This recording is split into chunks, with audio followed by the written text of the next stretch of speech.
Y'all, I came on. I don't know if you saw my face on the screen. My music was so loud, it scared the heck out of me. So I cracked myself up. Anyway, welcome to our weekly live where we call it Cooking Up Success. And today we're going to be talking about um prioritizing what matters. So does it need to be magazine worthy? Is it mission critical? Like, let's walk through how you can be efficient and effective at the same time. Um, as I'll introduce myself in a moment, but I'd love to know where you guys are from. So in the chat over here on the right, make a note. Where are you from? I love watching how we all come together over our love for design and wanting to run a better business and things along that line. So, um, Birmingham, UK. Oh, Rock On Interiors by Catherine. All right, y'all, come on. Where are you from? Thank you. Romania. Holy crap. Oh, hey, girl, it's good to see you again. I think you were here last week. Um, so we've got worldwide at this moment. I'm in Dallas. Hallie is in Florida. All right. Well, we've got the UK and Romania covered. There we go. Sunny, muggy Florida. Thank you, Hals. I'm in Dallas, Texas. So to introduce myself, my name is Michelle Lynn, and I am the owner of ML Interiors Group, which is an award-winning interior design firm here in the Dallas area, Dallas-Fort Worth. I have been, just a little bit about me is I've been featured in Forbes, Southern Living, Modern Luxury, Martha Stewart, Home and Garden. And just yesterday, we were published in Apartment Therapy. So that's super exciting. And I am a trusted advisor to small business owners, specifically in interior design. My focus is basically designers who have achieved 5 figures in revenue and want to scale to multiple 6 figures with profit and passion. I think there's a big difference between saying that, yeah, I run a 6-figure interior design firm or a multiple 6 figures or 7 figures, but if you are not making any money, it doesn't matter. And if you're not having fun and living life outside of work, then that doesn't matter either. So there's something about the balance. Oh, thank y'all. Congratulations. Yeah, that's always fun. Okay, so I know where some of you guys are from. How long have you been in business? Let me know that, because that kind of helps me tailor some of my conversation. So Diana, how long have you been in business? Catherine, how long have you been in business? Megan is in Dallas. Hey, girl, you should come over here and see us. 11 years, 4 years. Good, good, good, good. Okay. Super helpful. Now you guys know that there's so many to the space recently and can't wait to use like, oh, yay. So you've been here. Oh, good. Okay. So if you guys are in Dallas, I have a co-working space. It's called Studio Works. We cater to interior designers, contractors, things along that line. So if you're in the Dallas-Fort Worth area, there's space for you to rent out a desk, an office, conference room, Zoom room, anything along that line. Okay, so you guys know Santa Monica. Oh, yay. Good to see you. Thank you for sharing. I'm in business since 2021. Okay, good, good, good, good. This helps me figure out who we're talking to. Okay, now y'all, when I first started my interior design business, I thought it was going to be smooth sailing, easy. Like I knew it was work and it wasn't going to be just like I'm laying on the beach on vacation, but I didn't think it was going to be nearly as hard and have as many moving pieces and have as many decisions that need to be made in this business. It could be, I mean, choosing the perfect sofa fabric. Like, is it going to be performance? Is it going to be, does it need to be backed? Like all like tweaking a floor plan for the 10th time. making sure to just testing like your fabrics to make sure it's the one, or ordering the fabrics to make sure it's the right dye lot that you had planned for. I mean, it's so many decisions, but it's also easy to fall into the trap of perfectionism. And I say this from having done it myself, but more from having managed multiple designers. So in my office, I've had multiple designers that have worked for me. Debbie's been with me for 11 years. Juliana's been here for a few years. And then I've had a handful of others that Megan was with me for 8, Sarah for a year and a half. So it's just like, anyway, it doesn't matter. But what I've seen, and I'm going to assume that you fall into the same trap, is that sometimes you are looking for the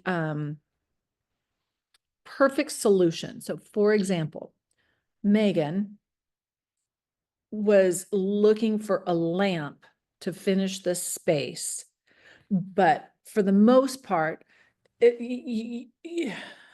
am I trying to say? Sometimes done is better than perfect.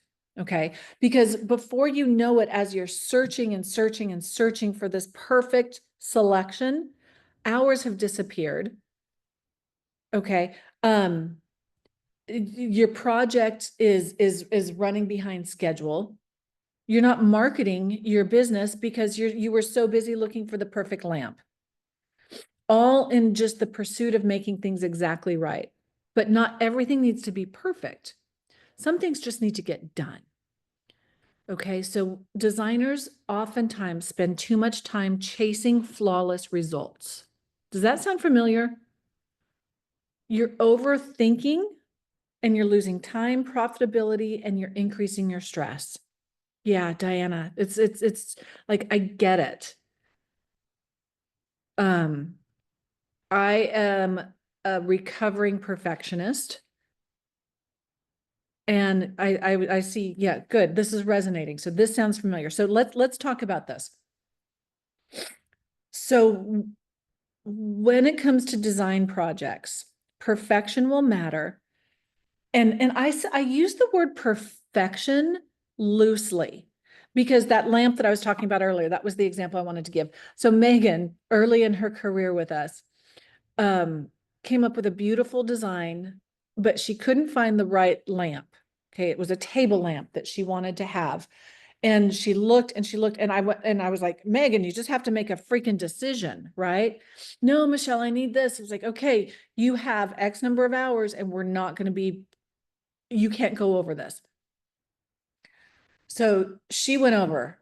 She on her own time. I was like, this is it. If you want more, then your happy ass needs to be at home doing it. Okay. She went over and found a beautiful lamp. Y'all, it was the one thing in the room that the client changed. Like the one thing. So let's just say it took her 18 hours. Okay. I don't remember what it took. It didn't take her 18 hours. It was probably more like 8. But all of that time is eaten up. You should be sleeping. You should be marketing. You should do other things. So perfection is perception. Okay. Perfection is perception. That was the one thing that the client changed in the room, was the one thing that she searched for and wanted to have perfect. So keep that in mind. And it wasn't this Megan. I see Megan just came up screaming. It was a completely different Megan. You're in Dallas, but you were not the culprit of the 18-hour lamp. Okay. So where perfection, and I use the word perfection with a little p, okay, and I use it very loosely. But where it really matters is going to be in your high visibility areas. Okay. Where are you going to take the money shots? The money shots that are going to go up on your portfolio. But even then, my perception of perfection on that picture is going to be different than your perception of perfection on that picture. Okay. Custom pieces. Now those need to be pretty close to perfect. Okay. High investment elements.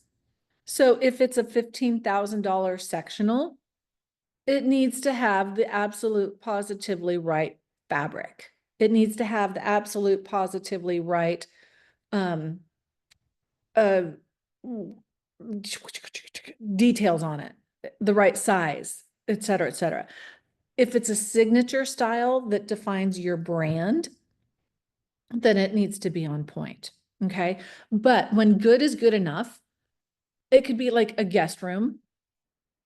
It could be the family room, like you have to work around dad's recliner or whatever that is. Now, if it's orange and it's, crushed velvet, you might, well, whatever, you know what I'm saying.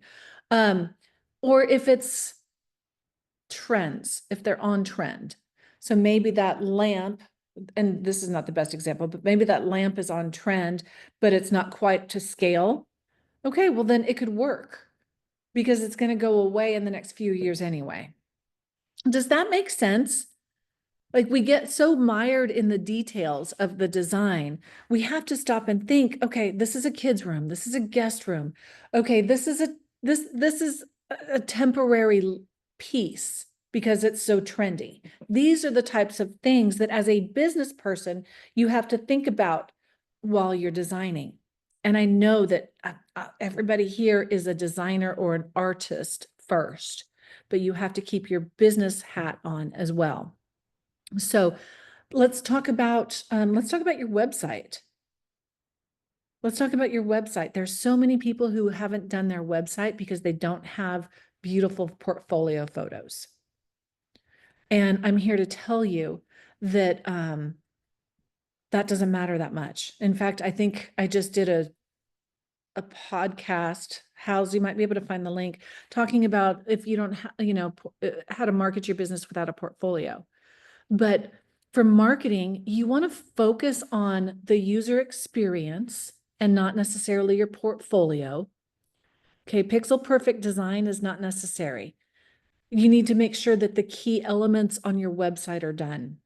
The clarity, like, do people know who you are and what you do and how to reach you?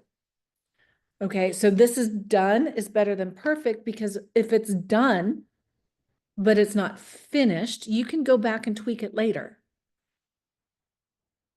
Your website. Okay, just get it done, get it out there. Social media, same thing. How many of you guys hesitate to post on social media because your grid's not going to be perfect, or because you don't like the way you don't love the way you look in that picture, or like are you hesitating to put yourself out there? Not everybody answer at once. Okay. Um yes, thank you, Catherine. Thank you, thank you. I'm over here dying. Consistency is better than perfection. Consistency is better than perfection. Done is better than not posted at all. So and here, like, I'm putting myself out there, like right now, like my delivery today is a little hinky.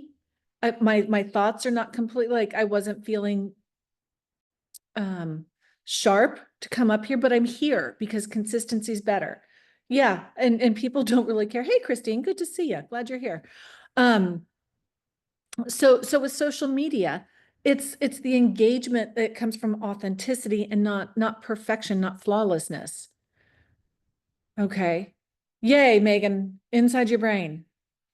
It's because like you guys are so not alone. Like when we have our own businesses and we're entrepreneurs, we feel like we're out on this little itty bitty island all by ourselves. But in all reality, like we're all on this big journey, and we're sharing the same path. We're just not all doing it together or talking about it, because I mean, who wants to talk about the shit that goes wrong? Like that's not fun. But that's one of the reasons why I'm out here. A silent train wreck. Yeah. One of them in slow motion. But with that, that's what I love doing, the coaching. And I love the community that we have built within our free content, but also within our paid programs. There's that room for the vulnerability. So again, like when it comes to social media, I got to tell you one thing. It's like, I don't want to look at somebody who's perfect. For one, she's lying, right? Okay, bitch, just tell me the truth, right? But at the same time, it's like, I don't want to look at somebody that's perfect, because that's not authentic or real. Like, I really want to know what's going on behind the scenes as well. Software and tools. Done again.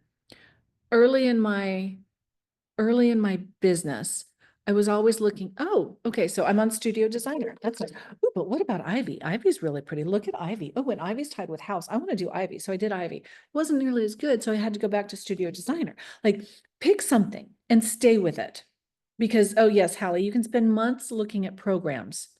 And there's not one out there that's going to meet all of your needs. So for example, like I use Sidemark for my sales and marketing. I really wish it tied in with my design docs and leads right into the project, but it doesn't. It doesn't do all the things. Why doesn't design docs have email marketing and CRM, like all of these? Like if these two could have a baby, it would be awesome. Okay. But what you need to do is find something and stick with it, because the amount of time it takes to migrate over to something else and have to learn that program. So make a decision and stick with it. More is not always better. So things to think about when you're choosing the right tool, okay, for perfection. Does it solve a real pain point, or do you just think that you need to have that extra thing because it's very designery? Can you use it consistently? Does it make you money? Okay, does it make you money? So for example, you might have, was it Morpholio? I used to have something, I think it was called Morpholio. And I think it was putting like, I don't even remember what it was, but I had already been paying for Canva. So if Canva can do this and Morpholio can do that, but Canva can do this, that, and the other, why am I paying for Morpholio? Because it might have like one or two other things that it does. And don't even quote me on Morpholio. But with that, is it making you money? Does it solve the real pain points? Is it replicating something that you already have? And is it going to last you for a long time? Is there room to upgrade later? You might not need all the bells and whistles. So those are things to think about with your software. Ah, there's my tech stack. Thank you, Hals. These are what I've been using. Some other things to think about in regards to done is better than perfect. Is it mission critical? Is this going to be, does it need to be magazine worthy? Things along that line. Client communications. I see designers who will, like, they'll rush out and they'll buy all these beautiful templates and they have these formats and all of these things. Y'all, sometimes just prompt and polished is better than perfect but late. And what I mean by that is, as you're taking them through your sales funnel, okay, and you're communicating with them, sometimes just a plain old email is perfectly fine. It doesn't have to be all branded and all of that sort of shit. Does that make sense? Like, as designers, we oftentimes fall into the trap of wanting to make it so pretty. Client just wants to know what the next step is. Business systems.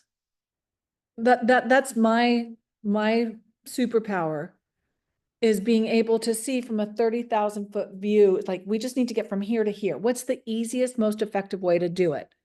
Okay. You need simple but elegant systems. You don't need the complexity of this and then this and then this and then this and then this and then this. Is like, just no, just get from point A to point B.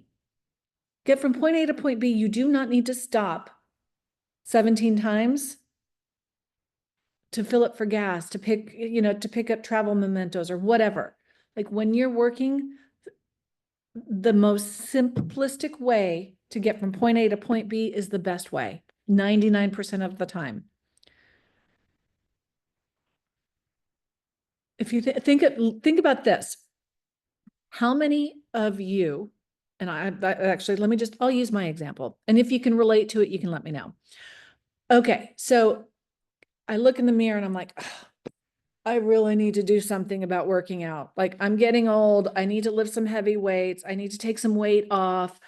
I'm going to go buy some new shoes and I'm going to go hire a trainer. And then, oh, I need to change my diet. So I need to go buy this and I need to order that. And then I need to have this in the morning and this in the afternoon.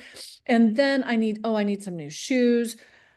And then I'm going to work out Monday. I'm going to do backs and buys. And then Tuesdays, I'm going to do aerobic, and then Wednesday I'm going to do chest and tries, and then Thursday I'm going to go for a walk. Like, how complicated is that? It's just like, put your freaking shoes on and get your ass to the gym, and it's going to come from there, right?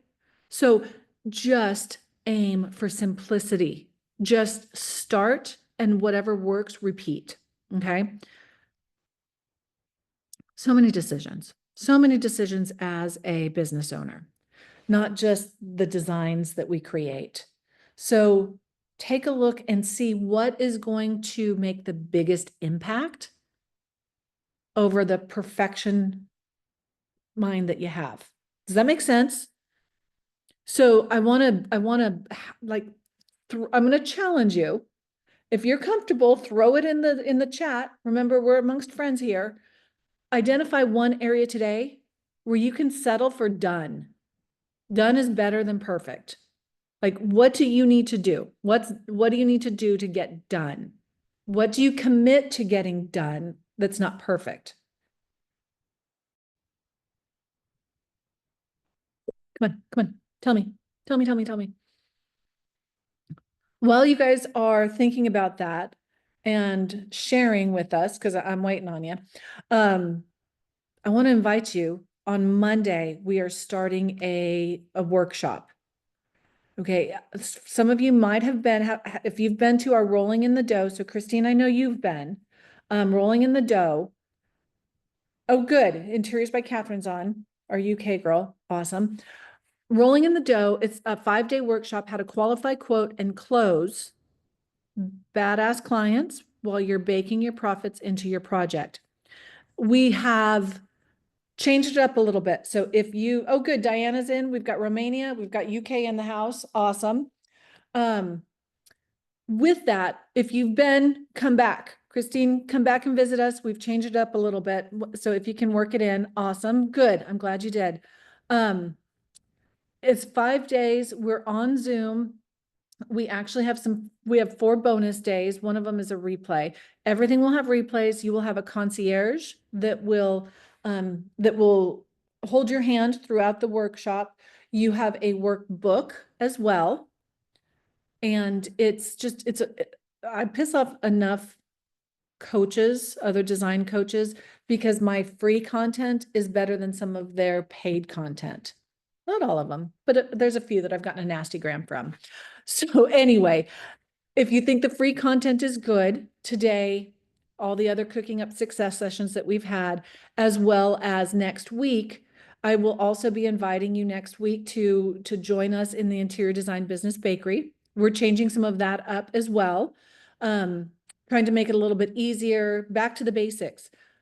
Okay, so let me just leave you with this. So if you're familiar with my Interior Design Business Bakery, it has grown and gotten very complicated. Okay. It's like you're taking a drink from a fire hose. It has gotten really big, lots of decisions, lots of content. We have scaled it back and we've gone back to the basics. Remember how we were talking about keep it simple, keep it elegant. Yeah, Hallie, we're taking our own advice and we're simplifying it. So I will be inviting you to join us there and to take a look at the new and improved Interior Design Business Bakery. But join me on the podcast. I just did a great season. We're wrapping it up, I think, on Monday on marketing. Our next season is going to be for rookie mistakes. Okay, but there's a lot of really good content in there. And my intention is that you will come and join us in one of our paid communities. So Rolling in the Dough starts on Monday. Save your seat. You'll get the replays.